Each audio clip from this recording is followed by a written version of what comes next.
क्या तुम्हें लगता है कि ड्रैगन एग माइनक्राफ्ट का रेयरेस्ट आइटम है? अगर हाँ तो तुम तो भाई हमेशा से गलत रहे हो, क्योंकि गेम के अंदर इससे भी ज्यादा रेयर आइटम्स हैं। इनमें से कुछ के बारे में लोग तो जानते तक नहीं है, और मैं आज इन सब आइटम्स को कलेक्ट करने वाला हूँ। तो मैं सोच रहा हूँ हम लोग सबसे पहले स्नोई ग्रास ब्लॉक को कलेक्ट कर सकते हैं। ये लिटरली इतना ज्यादा रेयर है कि जिन लोगों ने इसको आज तक देखा है उनको उंगलियों के ऊपर गिना जा सकता है। हाँ भाई सच में इतना रेयर है। इसको लेने के लिए एक एंडरमैन को एक ग्रास ब्लॉक पिकअप करना होता है जिसके ऊपर स्नो पड़ी हुई होती है। जब वो उसे वापस नीचे रखता है, हम लोग के स्नोई ग्रास ब्लॉक के स्पॉन होने की चांस होती है 300 करोड़ 55,000। ये क्या बोल दिया मैंने, 55,000 पता नहीं, लेकिन ये बहुत ही ज्यादा रेयर है। चलो उस सबको छोड़ो, हम लोग इसके ब्लॉक पिकअप करने का वेट करते हैं। अब हम लोगों को बस इसके ग्रास ब्लॉक को वापस प्लेस करने का वेट करना है। 11 minutes later. ये कर क्या रहा है भाई? मैं 10 मिनट से इसका इंतजार कर रहा हूँ, लेकिन अभी तक वो उस ब्लॉक को लेके पकड़ा हुआ है। पता नहीं क्या करना चाहता है उसके साथ। हम लोग इधर उधर थोड़ा बहुत घूम लेते हैं, हो सकता है दूसरे एंडरमैन। अरे हाँ, उसने पकड़ा हुआ है एक्चुअली। ओह वो रहा भाई ब्लॉक। ओके, इसका मतलब उस एंडरमैन का ग्रास ब्लॉक भी टर्न नहीं होगा। बेसिकली मैंने अपने 10 मिनट बर्बाद कर लिए। नाइस यार, लेकिन ऐसे तो नहीं कर पाएंगे ना हम लोग। एक सेकंड, मेरे पास एक आइडिया आ रहा है। हम लोग सीधे एक स्नोई ग्रास ब्लॉक फार्म बना लेते हैं ना। यहाँ पे ये मजे से पिकअप कर रहे हैं। ये तो मेरी एक्सपेक्टेशन से भी इजी होने वाला है, और इसलिए मैंने इंतजार किया, पर स्नोई ग्रास ब्लॉक का तो नामो निशानी नहीं था। और ऐसे करते हुए मैंने थोड़ी बहुत इसके ऊपर रिसर्च भी करना शुरू कर दिया, और फिर मुझे जाके पता चला कि ये कितना ज्यादा रेयर है। ये तो यार दिन ले जाने वाला है पूरे के पूरे। हम लोग क्या करते हैं, अपने और ज्यादा इजियर वाले आइटम्स बनाते हैं, फिर आते हैं हम लोग हार्डर वाले आइटम्स के ऊपर। और यहाँ पे हम लोग अपने सारे के सारे रेयर आइटम्स को रख लेंगे। और अगर देखा जाए, हम लोगों का पहला वाला आइटम काफी ज्यादा इजी है। बस हम लोगों को थोड़ा सा पानी चाहिए, फिर उसे स्प्लैश वाटर पोशन के अंदर कन्वर्ट करना है, और फिर एक लिंगरिंग वाटर पोशन के अंदर कन्वर्ट करना है। हाँ, माइनक्राफ्ट का सबसे फालतू आइटम। क्यों किया मैंने ऐसा? फेंको यार इस सबको। हम लोगों का नेक्स्ट आइटम है एक रैबिट फूड, क्योंकि जब भी तुम एक रैबिट को मारते हो, उसकी 1 in 10% चांस होती है एक रैबिट फूड ड्रॉप करने की। क्या मैं चुपके से मार सकता हूँ? नो, ओके वो भाग गया। पर इनको मैं मारूं कैसे यार? इतनी मेहनत करनी पड़ी, अब तो भूख लग रही है। बताओ, इन कामों के लिए मैं गोल्डन कैरेट खाता हूँ।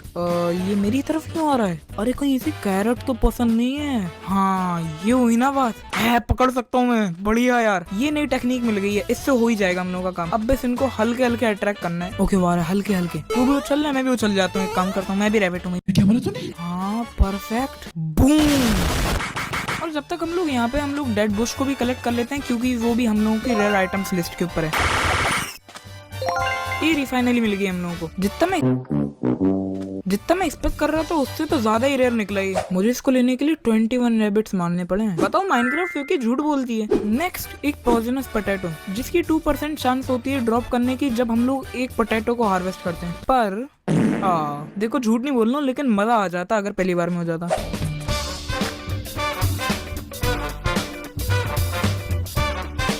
ये अब ज्यादा देर नहीं ले रहा मैं, मतलब वो 15 मिनट से आलू की खेती करे जा रहा हूँ सिर्फ। ओ एक सेकंड, क्या वो सच में? Yes finally. बाप रे, मेरा हाथ अभी तक वाइब्रेट कर रहा है फार्मिंग कर करके। पहली बार में कर लिया। अब जो अगले आइटम्स हैं वो इसलिए रह रहे हैं क्योंकि लिटरली कोई उनका यूज नहीं करता। जैसे कि एक क्लॉक, व्हाट, एक कैंडल जो सिर्फ हम लोगों की टॉर्च का सस्ता एडिशन है, केक, ग्लिस्टरिंग मेलन। एक सेकंड भाई, कोई बताओ मुझे इसका यूज क्या होता है? हम इसको खा भी नहीं सकते। मैं अपने कीबोर्ड के सारे बटन दबा रहा हूँ लेकिन कुछ नहीं हो रहा। और हम लोगों का आखिरी आइटम, बॉटल ऑफ इंचेंटिंग। देखो सही बात करते हैं, अगर तुम्हारे पास एक मॉन्स्टर फार्म है, तुम इसको लिटरली कचड़े में फेंक सकते हो। और जितना मुझे आता है वो हमें प्लेजर आउटपोस्ट के अंदर मिलती है। 2 hours later. एंड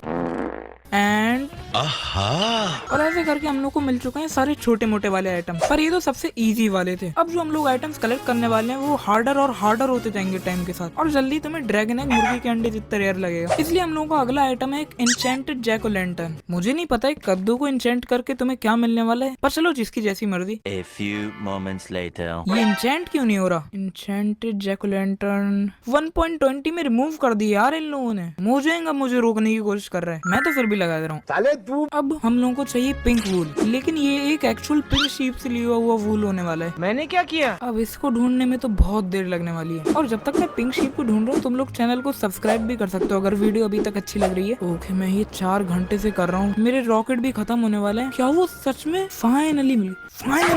मतलब यार इतनी देर क्यों लगाई इसने स्पॉन होने में? यार ऐसे करते हैं हमारे यहाँ काम। अब यार ये तो इतनी रेयर है, मैं इसको ऐसे नहीं मानने वाला। हम दोनों क्या करते हैं, इसको एक्चुअली घर पे लेके चलते हैं ना। नाइस, हम लोगों को एक नया रेयर वाला दोस्त मिल गया। अब तुम भाई मेरे साथ हम लोगों के बेस पे चलोगे?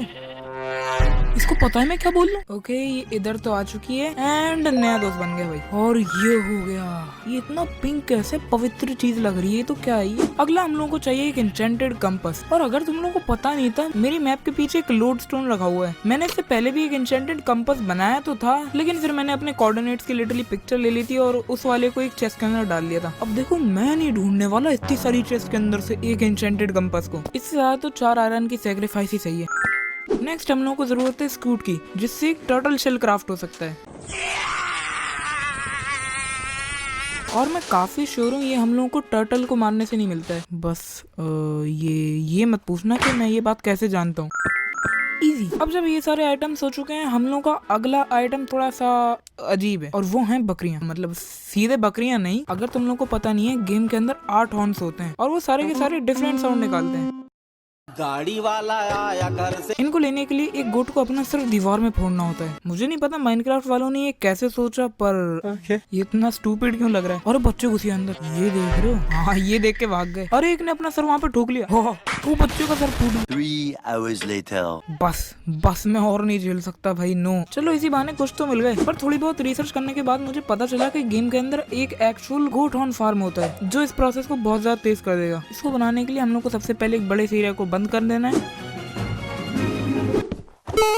अरे बाप, यहाँ पे बीच में मैं वो वॉल बना रहा हूँ जिसके ऊपर गोट्स अपना एक्चुअली में सर फोड़ेंगी, और इसके अराउंड बनाना है हम लोग को एक कलेक्शन सिस्टम, जो मेरे लिए ऑटोमेटिकली सारे के सारे गोट हॉर्न्स को कलेक्ट कर देगा। बस इस सबको हॉपर से कनेक्ट कर देना है और ऊपर थोड़ी सी सोल सैंड लगा देनी है। अब देखो सोल सैंड एक हाफ ब्लॉक होती है, इसलिए इसके थ्रू हम लोगों के आइटम्स हॉपर के थ्रू जा सकते हैं। और जैसे कि तुम लोगों को दिख रहा है, जो मैंने गाजरें फेंकी थी इधर आ रही है। एंड फाइनली हम लोग को ऊपर के एरिया को ब्लॉक कर देना है, क्योंकि मैं नहीं चाहता हम लोग के गोट्स ये करें।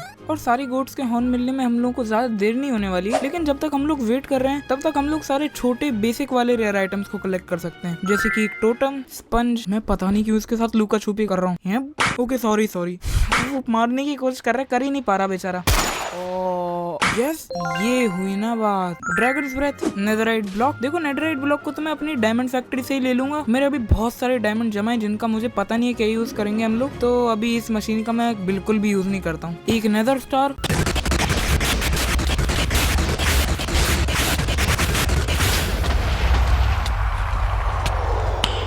नाइस। और हम लोगों का आखिरी बेसिक रेयर आइटम एक बैनर। पर ये माइनक्राफ्ट का सबसे गंदा, वाहियात और सबसे ज्यादा यूनिक बैनर होने वाला है, और ऐसा करने के लिए मैं ये सब लाया हूँ। Yeah, boy. ओके तो हम सबसे पहले रेड डाई लगा लेते हैं। देखते हैं, सबसे पहले एक ना लिख देते हैं यहाँ पे, फिर उसके ऊपर कितना बेकार लग रहा है ये। नीले रंग के कांटे तो हम लोग छोड़ ही नहीं सकते। अब देखो इसके अंदर थोड़ा बहुत पैटर्न दिख रहा है, इसलिए इसके ऊपर बीच में से एक काली सी लकीर लगा देते हैं। परफेक्ट। एनीवेज ये हो गए हम लोग के सारे बेसिक आइटम्स। अब गोट फार्म को चेक करके देखते हैं। यहाँ पे मोस्ट गोट्स के तो निकल चुके हैं हॉर्न, बढ़िया।